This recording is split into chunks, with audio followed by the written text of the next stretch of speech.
బులెటిన్లో breaking news చూస్తున్నాం. తెలుగుదేశం పార్టీలోకి మోపిదేవి వెంకటరమణారావు రానున్నారు. ఇటీవల వైసీపీకి అలాగే రాజ్యసభ సభ్యత్వానికి రాజీనామా చేశారు ఆయన. ఇప్పటికే తన కార్యకర్తలు, అభిమానులు, మత్స్యకార సామాజిక వర్గానికి చెందిన వారితో ఆయన మంతనాలు జరిపారు. అలాగే కీలక నేతలతో ఆయన సమావేశాలు నిర్వహించారు. ఈ నెల 9వ తేదీన ముఖ్యమంత్రి చంద్రబాబు నాయుడు సమక్షంలో ఆయన టీడీపీలో చేరే అవకాశం కనిపిస్తుంది. మాజీ రాజ్యసభ సభ్యులు మోపిదేవి వెంకటరమణారావు తెలుగుదేశం పార్టీలో 9వ తేదీ చేరే అవకాశం కనిపిస్తోంది.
తెలుగుదేశం పార్టీలోకి మోపిదేవి వెంకటరమణ రానున్నారు. ఇటీవల వైసీపీకి రాజ్యసభ సభ్యత్వానికి రాజీనామా చేశారు ఆయన.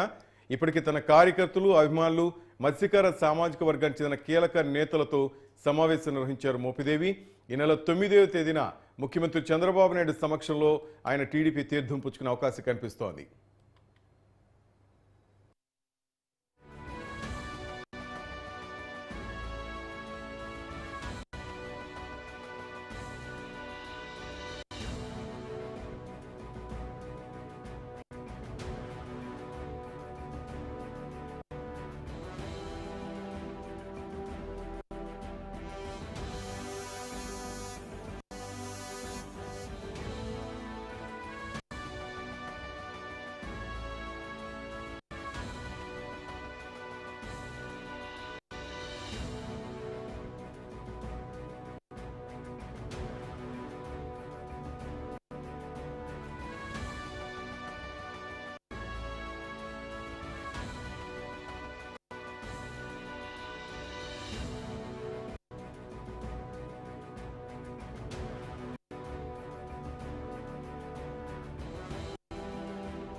తెలుగుదేశంలోకి మోపిదేవి వెంకటరమణారావు రానున్నారు. ఇటీవల వైసీపీకి రాజ్యసభ సభ్యత్వానికి రాజీనామా చేశారు మోపిదేవి. 9వ తేదీన ఆయన ముఖ్యమంత్రి చంద్రబాబు నాయుడు సమక్షంలో టీడీపీలో చేరే అవకాశం కనిపిస్తుంది. మన అప్డేట్స్ మా బ్యూరో చీఫ్ కృష్ణ తెలుసుకుందాం. కృష్ణ, చెప్పండి.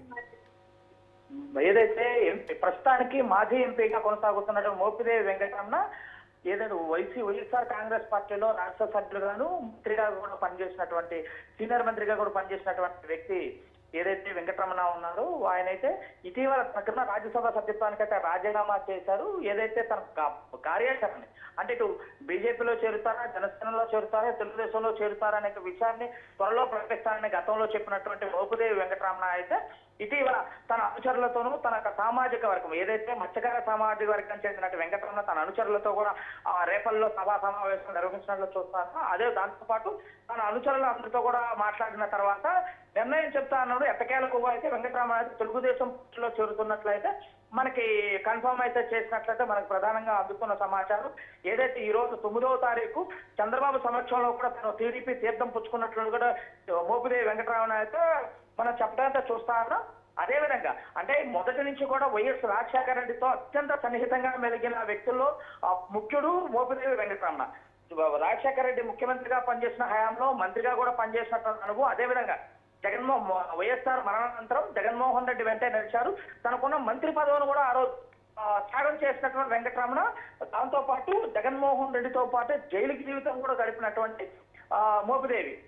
ముఖ్యంగా జగన్మోహన్ రెడ్డితో అత్యంత సన్నిహితంగా ఉన్న వ్యక్తుల్లో మోపిదేవి వెంకటరమణ 2 పర్యాయాలు కూడా రేపల్లి నియోజకవర్గం నుంచి ఓటమి అయితే చవిచూశారు. కానీ చవిచూసినా కూడా తనకైతే రాజకీయంగా ప్రాధాన్యత కల్పించారు. ఎమ్మెల్సీ నుంచి మంత్రిగా కూడా వైఎస్ జగన్మోహన్ రెడ్డి ప్రభుత్వంలో తనకైతే బాధ్యతలు అయితే ఇచ్చారు. తర్వాత కొన్ని ప్రభావాల నేపథ్యంలో తను మంత్రి పదవిని కాదని చెప్పేసి తనకు రాజ్యసభకు అయితే పంపించడం అయితే చూస్తాను. రాజ్యసభ ఎంపీగా అయితే కొనసాగుతున్నారు. కానీ ఇటీవల ఏదైతే వైఎస్ఆర్ కాంగ్రెస్ పార్టీ ఘోరమ ఓటమి తర్వాత అయితే తను ఇక వైఎస్ఆర్ కాంగ్రెస్ పార్టీలో ఇమడలేను, వైసీపీకి మళ్ళీ మనుగడ ఉండదు అనుకున్నటువంటి భావించినటువంటి మోపిదేవి వెంకటరమణ అయితే తన పార్టీని అయితే రాజ్యసభ సభ్యత్వానికి దాంతో పాటు వైఎస్ఆర్ కాంగ్రెస్ పార్టీకి కూడా రెండింటికి కూడా రాజీనామా చేశారు. ఈ రోజు తెలుగుదేశం పార్టీ చంద్రబాబు సమక్షంలో తెలుగుదేశం పార్టీ కండగా కప్పుకున్నట్లు మనం ప్రధానంగా తెలుస్తుంది. Srinivas, thank you Krishna.